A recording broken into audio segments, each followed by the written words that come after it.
بسم اللہ الرحمن الرحیم۔ تمام دیکھنے اور سننے والوں کو السلام علیکم۔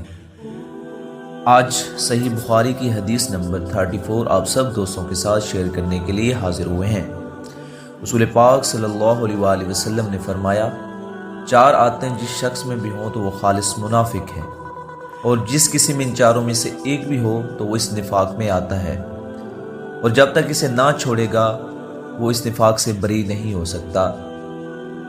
پہلی یہ کہ جب اسے امین یعنی امانت دار بنایا جائے تو وہ اس میں خیانت کرے، اور دوسرا یہ کہ بات کرتے وقت جھوٹ بولے، تیسرا یہ کہ جب کسی سے عہد کرے یعنی وعدہ کرے تو اسے پورا نہ کرے، اور چوتھا یہ کہ جب کسی سے اس کی نہ بن سکے یا کسی سے لڑے تو گالیوں پر اتر آئے۔